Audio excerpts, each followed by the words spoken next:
आज छत्रपती संभाजीनगर महानगरपालिका शहरांतर्गत विशेष करून कॅन्टोन्मेंट नाकापासून दौलताबाद टी पॉइंट पर्यंत जे महानगरपालिका हद्दीमध्ये सर्व बेकायदेशीर बांधकाम या बांधकामांना परवानगीच नाही आहे अशा सर्व बांधकामे पाडण्याचा मोहीम पूर्ण शहरभर आपण सुरू केलेला आहे। प्रथमतः आपण बीड बायपासपासून देवलाई रोडपर्यंत आपण केलं।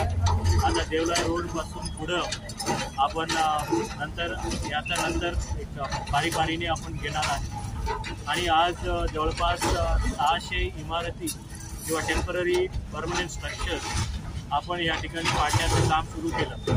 आज माझ्या बाजूला मिस्टर बाबूलाल महापुरे साहेब आहेत। बेकायदेशीर बांधकाम त्यांनी 5-6 महिन्यापूर्वीच त्यांनी बांधकाम केलं होतं, परंतु दुर्दैवाने त्याला मला तोडावं लागलं। जर ते परवानगी घेतला असता ते त्यांचा एवढा नुकसान झालं नसतं।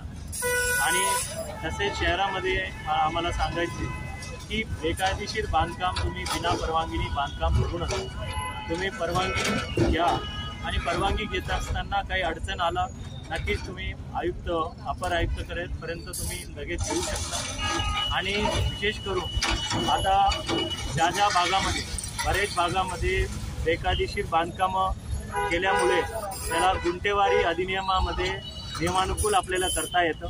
31 डिसेंबर 2020 पूर्वी जे काही बांधकामं उभे आहे त्या सर्व बांधकामं जर ते नियमानुकूल करता येत असेल, म्हणजे ज्या ठिकाणी रस्ता नाही आहे, गार्डन त्या भागामध्ये येत नसेल, त्या गुंठेवारी आम्ही करू, जेणेकरून लोकांना पाडापाडीपासून आम्ही त्याला थांबवू शकतो। मान्य न्यायालयाच्या आदेशामध्ये सुद्धा हेच सांगितलेलं आहे, ज्या बांधकाम नियमानुकूल करता येत असेल त्या बांधकामांना लोकांनी 7 दिवसात अर्ज करावा आणि ते नियमानुकूल करता येते। आजही मी बरेच इमारती, बरेच हॉटेल, लॉन्स जे बेकायदेशीर होत्या आणि त्यांनी गुंठेवारीमध्ये नियमानुकूल करण्याच्या अनुषंगाने जवळपास 4-1 प्रकरणं त्या लगेच इमिडिएटली त्यांनी एक ॲडव्हान्स चेक म्हणून त्यांनी दिलेला आहे, त्याला आम्ही त्या ठिकाणी थांबवलं आहे। ज्या ठिकाणी बांधकाम नियमानुकूल करता येतं ते 100% आम्ही नियमानुकूल करू, जेणेकरून लोकांच्या अनावश्यक नुकसान करण्याच्या महापालिकेचा अजिबात इच्छा नाही आहे।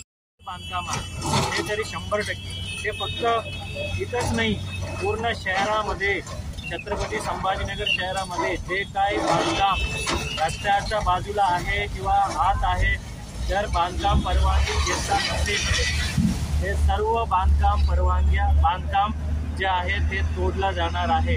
त्यामुळे मी नागरिकांना आवाहन करतो, कळकळीचा विनंती करतो की तुम्ही तुमच्या बेकायदेशीर बांधकाम असेल, परवानगी घेतला नसेल, तुम्ही ताबडतोब महापालिकेचा तुम्ही अर्ज करा, गुंठेवारी नियमानुकूल करावा, अन्यथा मला नाईलाजाने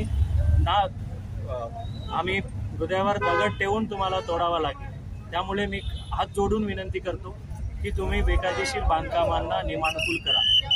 परंतु ज्या ठिकाणी रस्त्यावर बांधकाम येत असेल, बिना परवानगीचा असेल, तो 100% ते कोणाचाही असो, किती मोठ्या माणसाचा असो, ते तुटला जाणार आहे।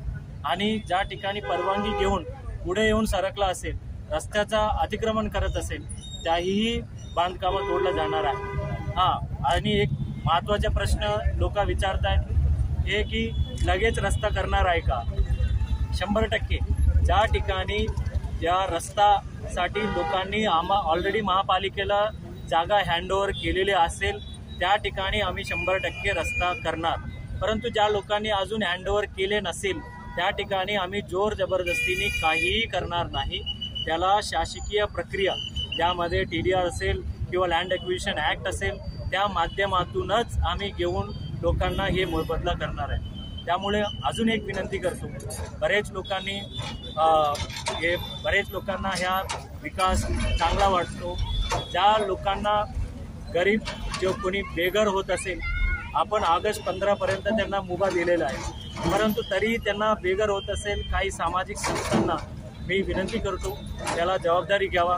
शासन म्हणून 2.5 लाख रुपये PMAY मध्ये आणि 2 लाख रुपये लेबर डिपार्टमेंटच्या माध्यमातून 4.5 लाख रुपये भेटतात।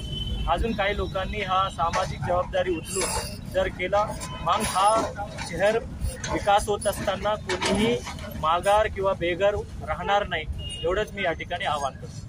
Thank you sir Hindi